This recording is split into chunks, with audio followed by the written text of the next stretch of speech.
राम राम राम राम राम राम राम राम राम नारायण नारायण। संबंध। अब तक देह देही का जो विवेचन हुआ है उसी को भगवान दूसरे शब्दों से आगे के 3 श्लोकों में कहते हैं। नासतो विद्यते भावो ना भावो विद्यते सतः उभयोरपि दृष्टोऽन्तस्त्वनयोस्तत्त्वदर्शिभिः। 16वां श्लोक और इस पर एक टिप्पणी। यहाँ पूर्वार्ध में भगवान ने भू सत्तायाम भावः अभावः अस भुवि असतः सतः और विद सत्तायाम विद्यते इन 3 सत्तावाचक धातुओं का प्रयोग किया है। इन तीनों के प्रयोग का तात्पर्य नित्य तत्व की ओर लक्ष्य कराने में ही है। श्लोक का अर्थ। असत का तो भाव यानी सत्ता विद्यमान नहीं है और सत का अभाव विद्यमान नहीं है। तत्वदर्शी महापुरुषों ने इन दोनों का ही अंत अर्थात तत्व देखा है। व्याख्या। ना सतो विद्यते भावः। शरीर उत्पत्ति के पहले भी नहीं था, मरने के बाद भी नहीं रहेगा और वर्तमान में भी इसका क्षण प्रतिक्षण अभाव हो रहा है। तात्पर्य है कि यह शरीर भूत भविष्य और वर्तमान इन तीनों कालों में कभी भाव रूप से नहीं रहता, अतः यह असत है। इसी तरह से इस संसार का भी भाव नहीं है, यह भी असत है। यह शरीर तो संसार का एक छोटा सा नमूना है, इसलिए शरीर के परिवर्तन से संसार मात्र के परिवर्तन का अनुभव होता है कि इस संसार का पहले भी अभाव था और पीछे भी अभाव होगा तथा वर्तमान में भी अभाव हो रहा है। संसार मात्र काल रूपी अग्नि में लकड़ी की तरह निरंतर जल रहा है। लकड़ी के जलने पर तो कोयला और राख बची रहती है, पर संसार को काल रूपी अग्नि ऐसी विलक्षण रीति से जलाती है कि कोयला अथवा राख कुछ भी बाकी नहीं रहता। वह संसार का अभाव ही अभाव कर देती है। इसलिए कहा गया है कि असत की सत्ता नहीं है। ना भावो विद्यते सतः। जो सत वस्तु है उसका अभाव नहीं होता, अर्थात जब देह उत्पन्न नहीं हुआ था तब भी देही था।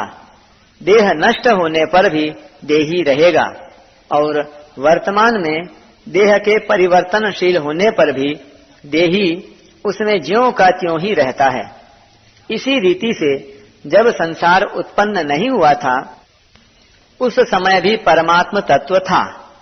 संसार का अभाव होने पर भी परमात्म तत्व रहेगा और वर्तमान में संसार के परिवर्तनशील होने पर भी परमात्म तत्व उसमें ज्यों का त्यों ही है। मार्मिक बात। संसार को हम एक ही बार देख सकते हैं, दूसरी बार नहीं, कारण कि संसार प्रतिक्षण परिवर्तनशील है।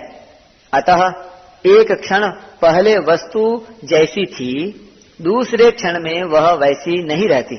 जैसे सिनेमा देखते समय पर्दे पर दृश्य स्थिर दिखता है, पर वास्तव में उसमें प्रतिक्षण परिवर्तन होता रहता है।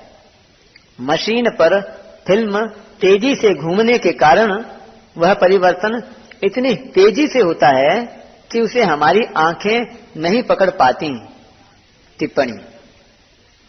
नित्यदा ह्यंग भूतानि भवन्ति न भवन्ति च कालेन लक्ष्य वेगेन सूक्ष्मत्वात् तन्न दृश्यते।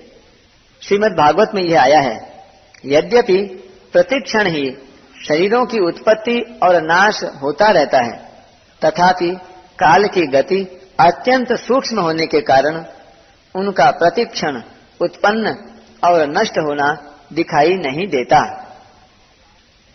इससे भी अधिक मार्मिक बात यह है कि वास्तव में संसार एक बार भी नहीं दिखता, कारण कि शरीर, इंद्रियां, मन, बुद्धि आदि जिन करणों से हम संसार को देखते हैं, अनुभव करते हैं, वे करण भी संसार के ही हैं। अतः वास्तव में संसार से ही संसार दिखता है। जो शरीर संसार से सर्वथा संबंध रहित है, उस स्वरूप से संसार कभी दिखता ही नहीं। तात्पर्य यह है कि स्वरूप में संसार की प्रतीति नहीं है, संसार के संबंध से ही संसार की प्रतीति होती है। इससे सिद्ध हुआ कि स्वरूप का संसार से कोई संबंध है ही नहीं। दूसरी बात, संसार शरीर, इंद्रियां, मन, बुद्धि की सहायता के बिना चेतन स्वरूप कुछ कर ही नहीं सकता।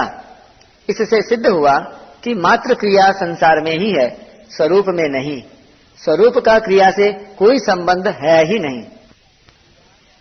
संसार का स्वरूप है क्रिया और पदार्थ।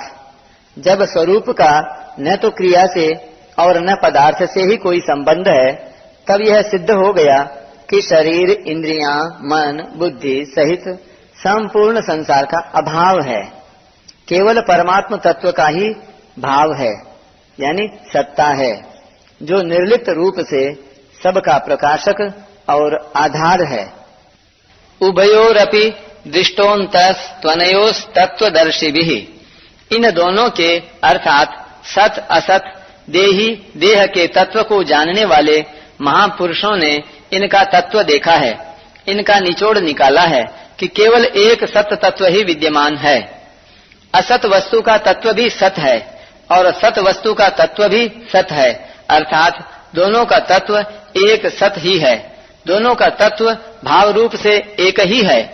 अतः सत और असत इन दोनों के तत्व को जानने वाले महापुरुषों के द्वारा जानने में आने वाला एक सत तत्व ही है। असत की जो सत्ता प्रतीत होती है, वह सत्ता भी वास्तव में सत की ही है। सत की सत्ता से ही असत सत्तावान प्रतीत होता है। इसी सत को परा प्रकृति, क्षेत्रज्ञ, पुरुष और अक्षर कहा गया है तथा असत को अपरा प्रकृति, क्षेत्र, प्रकृति और अक्षर कहा गया है। अर्जुन भी शरीरों को लेकर शोक कर रहे हैं कि युद्ध करने से ये सब मर जाएंगे। इस पर भगवान कहते हैं कि क्या युद्ध न करने से ये नहीं मरेंगे? असत तो मरेगा ही और निरंतर मर ही रहा है, परंतु इसमें जो सतरूप से है उसका कभी अभाव नहीं होगा। इसलिए शोक करना तुम्हारी बेसमझी ही है। 11वें श्लोक में आया है कि जो मर गए हैं और जो जी रहे हैं, उन दोनों के लिए पंडित जन शोक नहीं करते। 12वें 13वें श्लोकों में देही की नित्यता का वर्णन है और उसमें धीर शब्द आया है। 14वें 15वें श्लोकों में संसार की अनित्यता का वर्णन आया है, तो उसमें भी धीर शब्द आया है। ऐसे ही यहाँ 16वें श्लोक में सत असत का विवेचन आया है, तो इसमें तत्वदर्शी शब्द आया है। टिप्पणी: नानु शोचन्ति पंडिताः धीरस्तत्र न मुह्यति समदुःख सुखम धीरम। इन 3 जगह जिनको पंडित और धीर कहा है, उन्हीं को यहाँ तत्वदर्शी कहा गया है। इन श्लोकों में पंडित, धीर और तत्वदर्शी पद देने का तात्पर्य है कि जो विवेकी होते हैं, समझदार होते हैं, उनको शोक नहीं होता। अगर शोक होता है तो वे विवेकी नहीं हैं, समझदार नहीं हैं।